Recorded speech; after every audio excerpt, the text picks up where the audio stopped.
Aita for cutting my child's inheritance. Backstory. 2 years ago, I, 46F, lost my husband in an accident, and I was heartbroken. We had 3 children, and I thought we were very happy until his mistress showed up at my door demanding money to support the child my husband fathered. I didn't believe her, but she was able to prove it with screenshots, messages, etc. The image that I had of my husband was forever tainted, and he left me with the mess. Because of bitterness about the betrayal and how offended I was by the mistress's lack of remorse and entitlement, I told she wasn't getting a dime and that she shouldn't have slept with a married man. She kept harassing me, and when it wasn't going to work, she went to my husband's family to put pressure on me to give her what she wanted. She even tried to involve my children, leveraging her silence for money. I knew that once I gave her money she would come back, so I told them myself. My husband and I had high-paying jobs, lucrative investments, savings, and I got a sizable amount from the life insurance policy. I consulted a lawyer, and while she could prove the affair, it didn't prove paternity, and since my husband wasn't on the birth certificate nor could she produce that my husband acknowledged the child, she had no case. After my lawyers sent her a strongly worded letter, I didn't hear from her for a while and thought it was over until my oldest Alex, 19F, came to me and said that she did a DNA test with the mistress behind my back. She said that did it because she wanted to get this resolved. The child deserved to know who their father was and get the financial support that they were owed. My husband had a will that stated each of his children were to split an inheritance that they would only access to when they went to college and couldn't get full control until the age of 25. When the results came back proving that my husband was indeed the father, the mistress took me to court. It was a long legal battle, but eventually a settlement was made. I sat Alex down and explained to her that her inheritance would be split 50/50ths between them and her half-sibling as part of the settlement agreement. When she asked if my other children had to split theirs, I told Alex no. My husband's will stated that it had to be split, but it didn't say it had to be equally, and until each of the children turned 25, I had full control. Alex was upset, saying that it wasn't fair. I countered saying that it wasn't fair that my other 2 children had to get a lesser share because of my eldest's choices, and if they wanted their full share, they shouldn't have done the DNA test. There's still plenty of money for Alex to finish college, she just won't have much after that, and I do plan on dividing my own estate equally in my own will. All of this Alex knows, but they are still giving me the cold shoulder.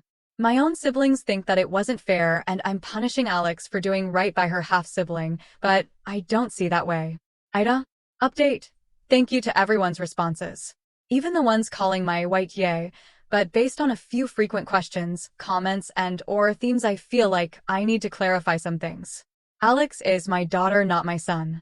When I first started writing this, I wanted to leave gender out of it in case it influenced people's judgment, but then I remembered that Reddit tends to prefer that age and gender get mentioned, so I added 19F at the last minute. Hope that clears it up a little. My other 2 children are Junior, 17M, and Sam, 14F. The half-sibling is now 5. When my husband drafted the will 10 years ago, he initially named just our children, but a friend of ours had an oops baby, so he changed it to be just his children, in case we had another one. At least that's what he told me. After the mistress threatened to tell my children, and I decided to tell them, I sat them all down and explained the situation. They were understandably devastated and asked if they really had another sibling.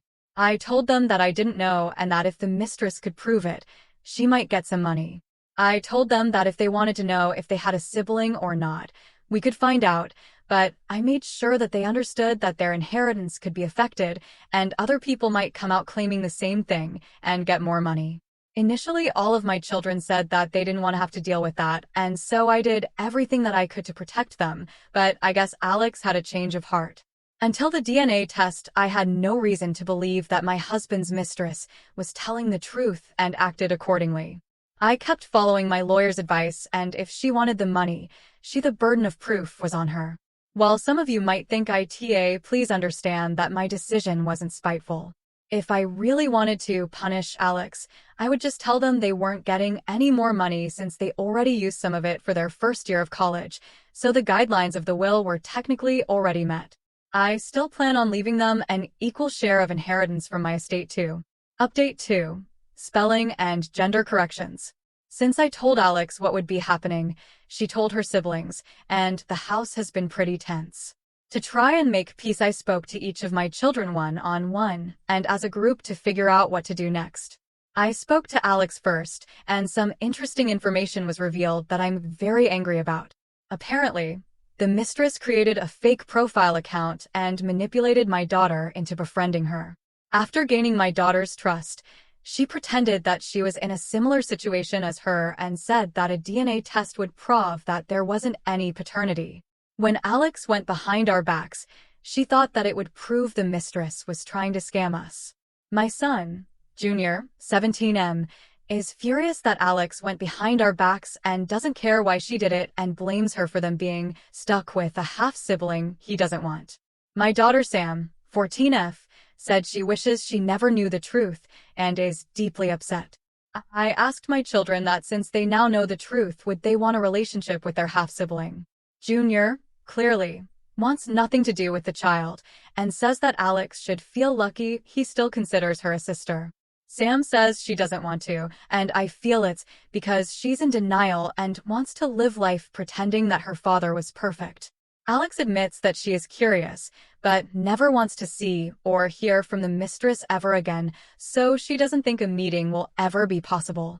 I proposed family therapy, and while my girls are open to it, my son says that therapy is only for people who have something broken in them, and that's he's not broken, is now happy that his father is dead, and wants to change his last name as soon as he turns 18. I'm not going to force him, but I do hope he changes his mind one day.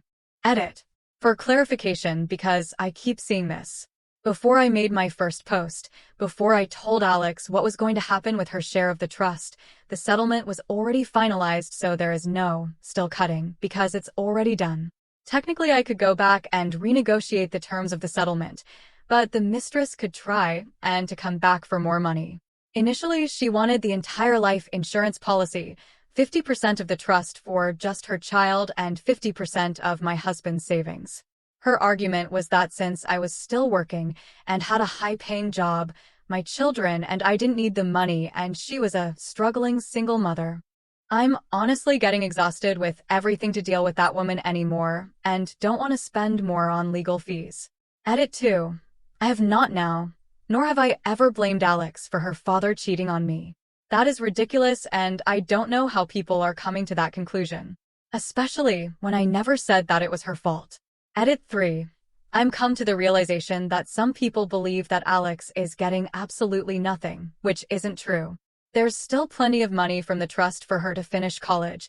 She lives at home rent-free. I pay all of her bills, give her an allowance, allow her to use a car that's in my name, and she will get an equal share of my estate when I pass on. Extra post from Little Sister, deleted. December 15th, 2020. Throwaway account for privacy. I, 14F, lost my dad in an accident almost 3 years ago, and I was so upset. One minute he was there, and one day my mom and grandparents sat me, my sister, 19F, and brother, 17M, down to say that he was in the hospital, and 3 days later, he was gone. I loved my dad so much, and while I knew he wasn't perfect, I still thought he was a great man. Then one day my mom, 46F, sat me and my siblings down again and told us that a woman was going around claiming that her child was also dad's. They're younger than me, which meant my father cheated. We were all very upset and refused to believe that our dad would be so horrible. Only reason my mom was telling us was because the woman threatened to if she wasn't given money to go away. From that day forward, I knew I would hate her for the rest of my life because we were starting to get used to my dad not being around, and she shoves her greedy hands into our family. My mom offered to do a DNA test to prove if this child was really our half-sibling, my siblings, and we all said no. It was a stressful battle for my mom, but she fought for us, and eventually the woman went away. Then my sister decided to do the damn DNA test behind our backs and proved my dad wasn't a good person. I don't know if I can ever forgive my sister for doing that to me. My sister is upset that my brother and I don't support her decision, but I don't see why I should. I wanted this woman to go away forever, but now that there's undeniable proof that she had my dad's last child, unless there's another baby out there somewhere, my paternal grandparents want a relationship, and they want me to just accept it and be a big sister. I don't want to. My brother is hardcore against this, and wants to legally change his name when he turns 18. I'm honestly thinking of changing my surname too because my paternal family is starting to be really awful to my mom. My grandma is acting like having this child around is a blessing and it's incredibly insulting to my mom, but I guess her feelings don't matter to them anymore. For Christmas, my paternal side wants us all to do a Zoom meeting so we can officially meet my dad's other child, give them presents and tell them we can't wait to see them in person. I don't want to do that. I don't want to see my dad's mistress. I don't want to pretend that I have good feelings towards this kid. I don't know them and don't care to know them. Their existence is just a painful reminder of the awful thing my dad did, how little he cared about my mom, and how easily replaceable I am as the baby of the family. My paternal aunts know that this situation isn't ideal but think that I'm being selfish and need to learn to get past what's happened, but I don't see why I should. Aita for not wanting to join a Zoom chat to meet my new sibling?